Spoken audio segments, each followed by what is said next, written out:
Nem tudo faz sentido agora. Você já cansou de tentar encaixar a sua história em respostas que não chegam? Se você vive cansado de perguntas sem resposta, portas que se fecharam, sonhos adiados, feridas que voltam a arder quando menos espera, fique comigo. Esta mensagem é para quem acorda acreditando que alguma coisa deveria ter mudado até hoje, mas a mudança ainda não veio. É para quem tem fé e, ao mesmo tempo, sente o peso da espera. Quando a mente exige explicação imediata, a alma se encolhe. É natural. Queremos um roteiro, um porquê que nos permita seguir adiante sem o fantasma da dúvida. E quando esse porquê não aparece, surgem outras vozes interiores. A culpa por não conseguir ou por não crer o suficiente. A comparação com quem parece progredir. A pressão para tomar decisões apressadas. Essas vozes desviam o coração do que importa. Permanecer fiel ao processo de Deus, ainda que lento e misterioso. Se esta palavra te alcança, inscreva-se no canal para mais mensagens como esta e curta o vídeo. Isso ajuda a alcançar outras pessoas que também estão cansadas e buscando esperança. Por que a mente pede explicação e a fé sofre quando a resposta não vem? Primeiro, porque vivemos em uma cultura de imediatismo. Rapidez virou sinônimo de eficiência e espera é confundida com fracasso. Segundo, porque explicar nos dá controle. Saber o porquê reduz a ansiedade, permite planejar, nos dá segurança. Mas o coração do cristão precisa aprender a conviver com dois fatos ao mesmo tempo: a honestidade do sofrimento e a confiança no propósito que ainda não se revelou. Há também um erro comum: confundir propósito com conforto imediato. Propósito pode implicar mudança de direção, perda de algo que parecia indispensável, até dor que corrói expectativas. Mas propósito não é sinônimo de prazer instantâneo. Às vezes, o caminho que nos leva ao que Deus preparou passa por uma estação de desconforto. Isso não significa que Deus seja insensível à dor. Significa que Ele trabalha com uma perspectiva que enxerga além do nosso momento presente. A Escritura nos oferece âncoras para essa tensão.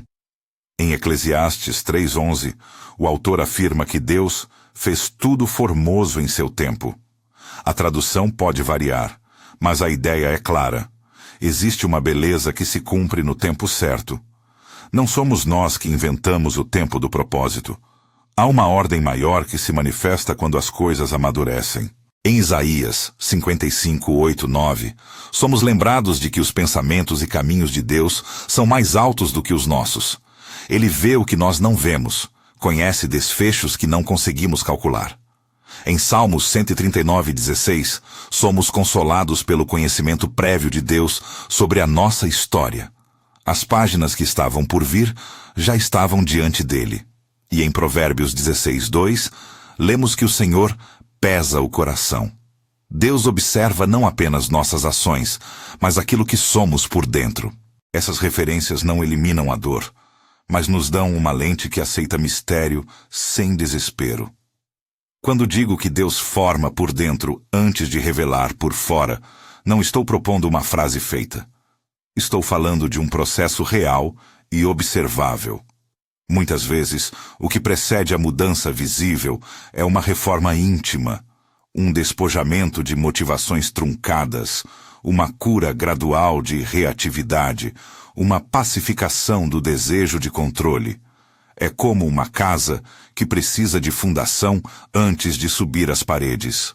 Se você insiste em começar pelo acabamento, a obra não resistirá.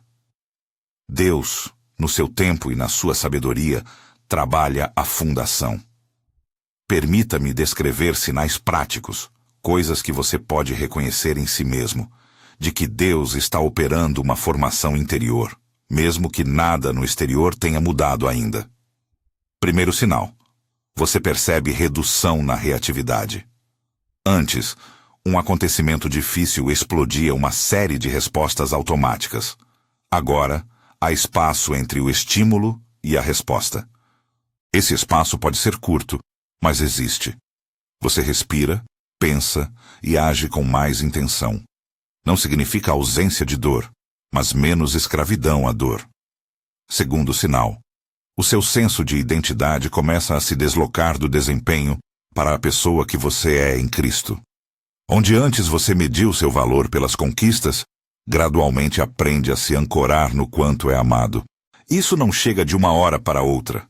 Chega por meio de práticas diárias de presença e silêncio, pela repetição de verdades que a Escritura imprime no coração. Terceiro sinal, uma perda de pressa nas decisões. Em vez de sentir que cada escolha é a última oportunidade, você desenvolve uma paciência ativa. Isso não é apatia. É uma disposição de esperar com responsabilidade, avaliar, orar, consultar e então agir quando o passo é claro. Quarto sinal, maior empatia e menos comparação. Quando Deus trabalha por dentro, a sua dor não o torna amargo. Ela amplia sua sensibilidade ao sofrimento alheio. Você entende que cada história é única e perde a pressa de medir o próprio progresso pelo progresso dos outros. Esses sinais não se apresentam como medalhas ou garantias. São indícios de um trabalho silencioso. E se você ainda não vê esses sinais, não se condene.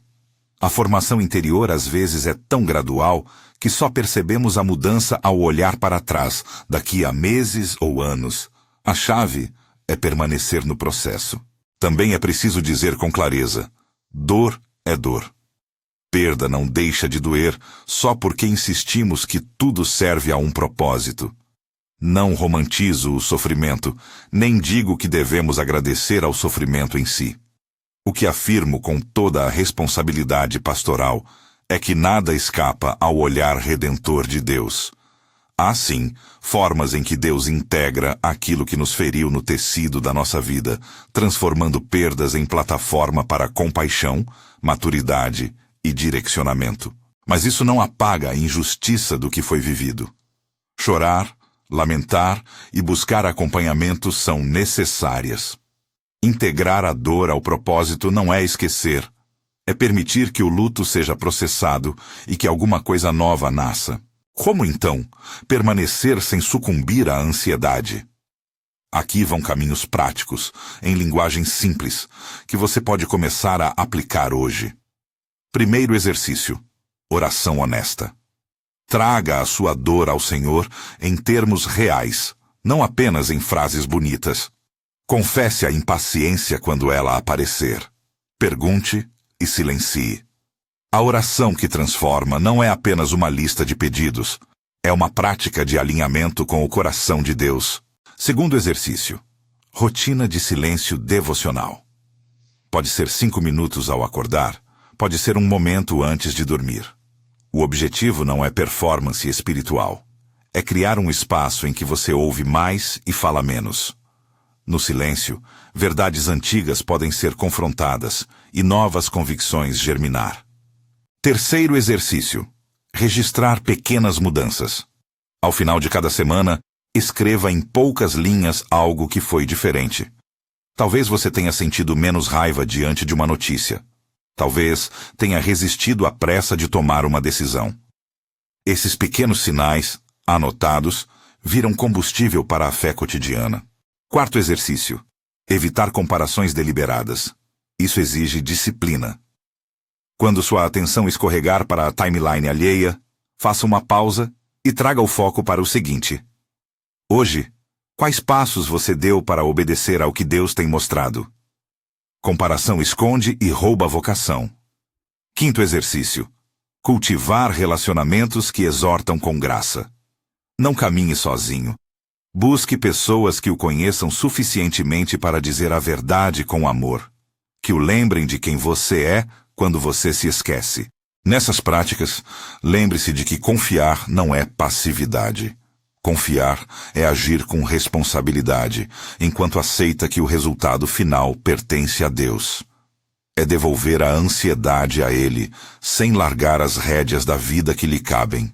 Se você já leu ou ouviu frases como "Deus tem um propósito em tudo", e isso soou frio ou distante diante do seu sofrimento, saiba que essa afirmação precisa ser temperada com presença pastoral.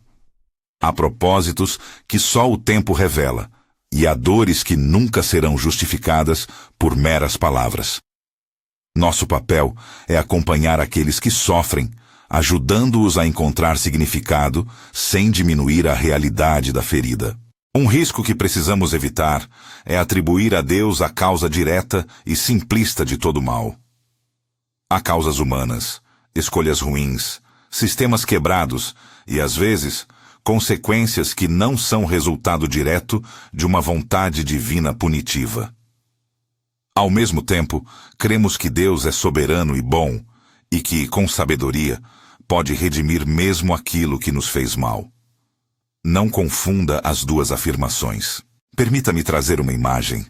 Imagine um jardineiro que prepara o solo antes de plantar. Ele não ama ver a terra revolvida. Às vezes, é preciso cavar, remover pedras, cortar raízes ruins. O jardineiro sofre ao ver o que precisa ser arrancado, mas sabe que esse preparo é necessário para que a planta floresça. Do mesmo modo, a formação interior pode passar por podas dolorosas.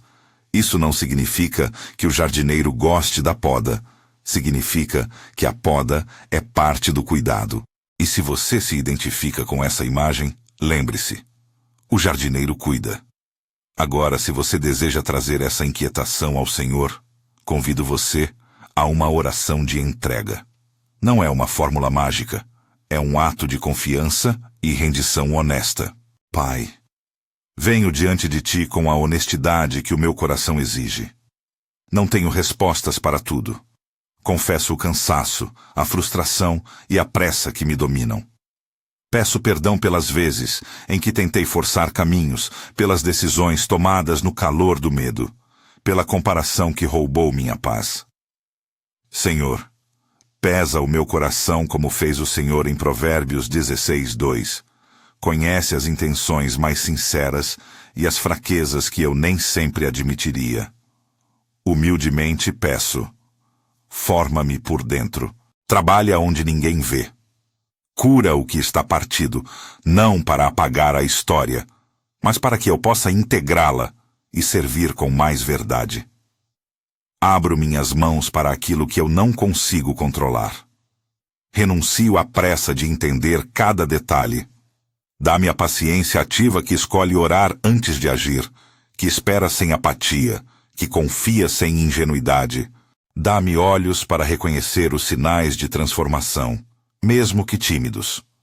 Um gás a menos de reatividade, um raciocínio mais calmo ao tomar decisões, uma compaixão que cresce diante do sofrimento do outro. Senhor, ajuda-me a aceitar que o teu tempo é diferente do meu. Como dizia o teu profeta, os teus pensamentos e caminhos são mais altos que os nossos. Isaías 55:8-9. Ensina-me a descansar na certeza de que tu vês o todo, ainda quando eu vejo apenas um pedaço. Lembra-me também que tu fizeste a minha história antes que eu nascesse.